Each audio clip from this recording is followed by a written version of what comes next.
अचानक से कभी आपके जहन में अगर ऐसा सवाल आए कि आखिर क्यों बैठे बैठे प्राइसेस इंक्रीज हो जाती हैं, या प्राइसेस तो इंक्रीज हो ही रही हैं, साथ साथ ट्रेड वॉर्स भी शुरू हो जाएं, तो उसका लॉजिक नॉर्मली एक स्टूडेंट के पास नहीं होता।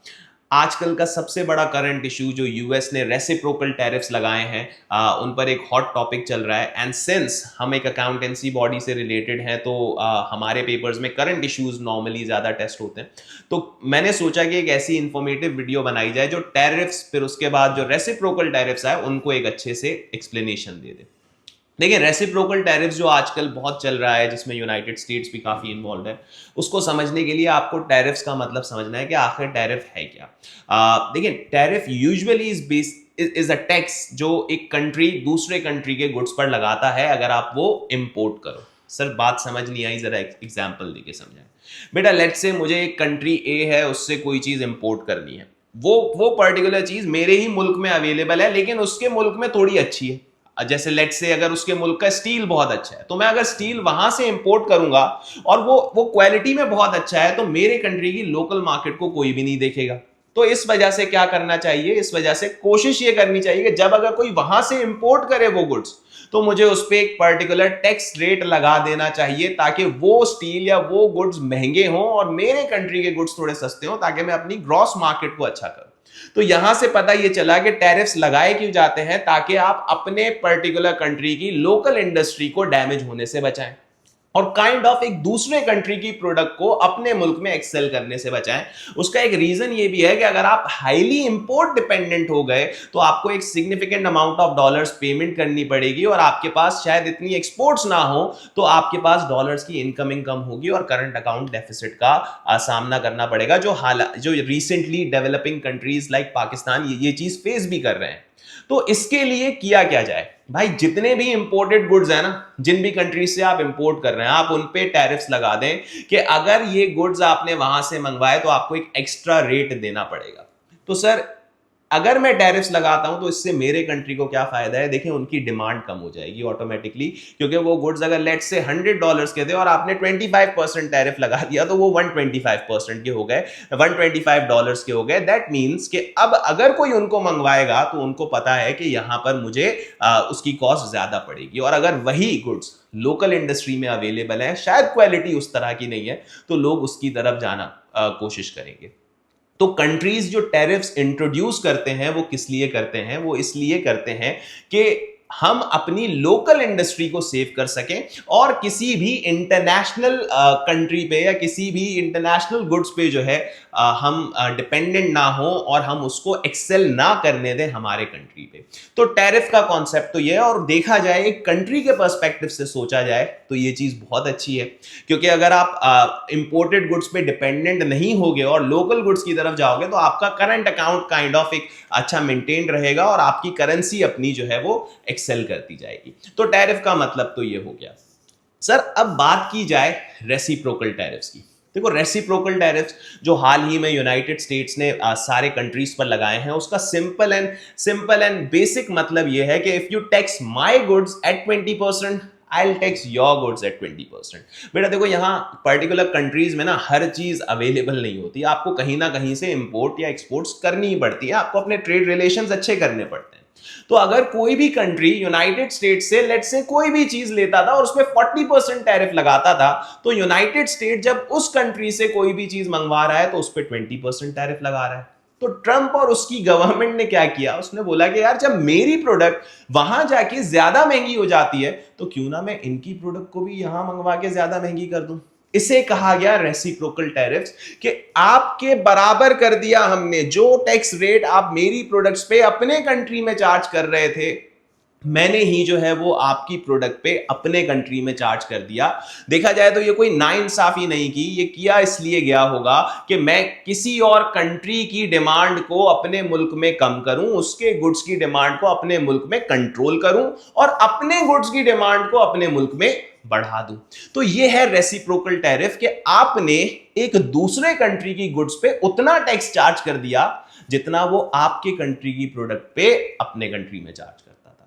तो क्या अब एक डिबेट शुरू होती है कि सर, क्या ये चीज जो है वो सही है या ये चीज गलत हुई है। देखिए, सही गलत का फैसला तो ऑब्वियसली हम नहीं करेंगे। वो रीसेंट न्यूज़ेस में भी आप देख रहे हैं कि कितना जो है वो स्टॉक में लॉस हुआ है और कितना जो है वो क्रिप्टो में इंपैक्ट आया है। लेकिन मैं सिर्फ एक सिंपल मिसाल दे दूं कि रिटेलिएशन ना किसी के कंट्रोल में नहीं है। अगर आप इस तरह की कोई भी चीज करोगे तो ऑब्वियसली कंट्रीज रिटेलिएट करेंगे। अगर आपके पास आपने इंपोर्टेड गुड्स पे टैक्स परसेंटेज बढ़ा दी है तो जवाब में डिफरेंट कंट्रीज ने भी बढ़ा दिया है। जैसे अभी मैं कहीं पढ़ भी रहा था कि यूरोपियन यूनियन ने US consumer and agriculture products पे कुछ एक्स्ट्रा टैरिफ्स लगा दिया आफ्टर दिस अनाउंसमेंट। इसी तरह से इंडिया कंट्री ने पर्टिकुलरली जब देखा कि यार यूएस ने हम पर एक्स्ट्रा टैरिफ्स लगाए हैं हमारी प्रोडक्ट्स पर, तो हमारी लोकल डिमांड कम हो गई क्योंकि वो वहां जा रहे थे प्रोडक्ट्स, तो हमने भी इनसे जो हम इंपोर्ट करते हैं उन प्रोडक्ट्स को और महंगा कर दिया। तो मैंने जैसे ही वीडियो के शुरू में बताया था कि ये जो ट्रेड वॉर्स होती हैं वो किस लिए होती हैं, क्योंकि आपके ट्रेड रिलेशंस इतने स्ट्रांग नहीं होते। आपने ये कोई भी चीज जो की है म्यूचुअली डिसाइडेड या म्यूचुअली एग्रीड नहीं थी, आपने खुद ही ये फैसला कर दिया, तो obviously the other countries have also power कि वो अपने गुड्स को जो आपके कंट्री में एक्सपोर्ट किए जाते हैं उनको हम एक्सपेंसिव कर दें। तो अल्टीमेटली होगा क्या, एक अनसर्टेनिटी, एक टेंशन क्रिएट हो जाएगी। अब सवाल ये आता है कि सर आखिर इंपैक्ट कंज्यूमर पे क्या है। तो आप जरा एक कंज्यूमर पॉइंट ऑफ व्यू से सोचो कि आपके पास एक प्रोडक्ट इररिस्पेक्टिव वो आपकी कंट्री की है या किसी और के कंट्री की है, वो बैठे बैठे महंगी हो गई ना, उस पर एक पर्टिकुलर टैक्स चार्ज हो गया। तो अगर मैं कंज्यूमर के पॉइंट ऑफ व्यू से सोचूं तो पर्टिकुलरली मुझे एक प्रोडक्ट के पैसे जो है वो ज्यादा देने पड़ेंगे जस्ट इसलिए कि दो कंट्रीज की आपस में नहीं बन रही, दो कंट्रीज के जो एक्सपेंसेस हैं, दो कंट्रीज के जो टैक्स रेट्स हैं वो ज्यादा हैं, जिसकी वजह या ज्यादा हो गए due to any trade war जो भी हुई, उससे मुझे क्या इंपैक्ट आया, मुझे ये इंपैक्ट आया कि मेरी cost of buying that good वो इंक्रीज हो गई। अच्छा, इसी तरीके से फिर गवर्नमेंट्स या बिजनेसमैन को अगर मैं बोलूं तो उन पे क्या इंपैक्ट आया। देखो, बिजनेसमैन क्या था, वो इंपोर्ट करता था, इंपोर्ट करके जो भी ड्यूटी होती थी वो गवर्नमेंट को पे करता था एंड देन सेल आउट करता था मार्केट अपना मार्जिन रख के।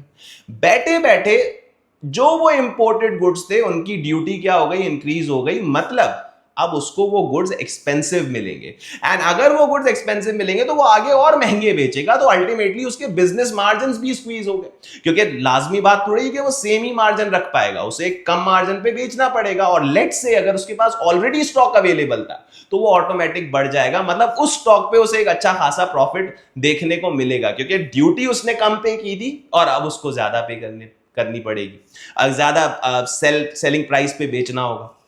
अच्छा, इसी तरीके से अगर गवर्नमेंट्स की बात की जाए तो गवर्नमेंट पे टैरिफ्स का क्या इंपैक्ट होता है आपको पता है। इस पे टोटली ये इंपैक्ट होगा कि उनके आपस के रिलेशंस, ट्रेड रिलेशंस जो है वो खराब होंगे। जैसे हाल ही में मैंने एक आर्टिकल की पिक्चर भी अपने पास रखी हुई है कि यूएस ने जो रेसिप्रोकल टैरिफ्स इंप्लीमेंट किए हैं वो चाइना पे 44% कर दिया, टोटल वैसे अगर लेट्स से 30 था तो 14% एक्स्ट्रा कर दिया, वियतनाम पे इंक्रीज किया, इंडिया पे इंक्रीज किया, जापान पे 34% किया। तो अल्टीमेटली आपके उस कंट्री के साथ ट्रेड रिलेशंस जो है वो खराब हो गए और वो अब आपकी प्रोडक्ट को भी पर्टिकुलरली टैक्स करेंगे, जिस तरह रिटेलिएशन दूसरे कंट्रीज से देखी भी गई। और इसका अल्टीमेट नुकसान जो है हमारे लोअर एंड के कंज्यूमर को देखा जाएगा, जो डिपेंडेंट था उस गुड्स पे, लेकिन आपकी ट्रेड वॉर में क्या हुआ, वो गुड्स एक्सपेंसिव हो गए, जिसका अल्टीमेट बेनिफिट गवर्नमेंट्स को मिला और अल्टीमेट नुकसान जो है वो कंज्यूमर्स को मिला। तो होपफुली इस वीडियो में आपको ये क्लैरिटी मिली होगी कि टैरिफ्स हैं क्या, एग्जैक्टली ये किस तरीके से काम करते हैं, और रेसिप्रोकल टैरिफ का कॉन्सेप्ट जो है वो हमारे पर्टिकुलर जहनों में इस तरीके से एक्सप्लेन किया गया। अच्छा, इन सब का इंपैक्ट यूएस की स्टॉक मार्केट पे भी आया, इन सब का इंपैक्ट आपने क्रिप्टो की मार्केट्स में भी देखा। अब हर कोई एक डाउनवर्ड ट्रेजेक्टरी देख रहा है, क्योंकि ये सारे कुछ ऐसे डिसीजंस लिए गए जिसने इसको नेगेटिवली बहुत इंपैक्ट कर दिया, जिसने बिजनेसेस को नेगेटिवली इंपैक्ट किया, जिसकी वजह से आपको एक डाउनवर्ड ट्रेजेक्टरी मिली। तो if you like this video, do let me know, and if you have any arguments or comments तो आप लाजमी मेरे कमेंट सेक्शन में बताएं, ताकि फिर मैं जो अपनी नेक्स्ट वीडियो में इसका इंपैक्ट ऑन मार्केट्स पे बताऊं तो मैं इनका भी रिप्लाई कर सकूं। Thank you.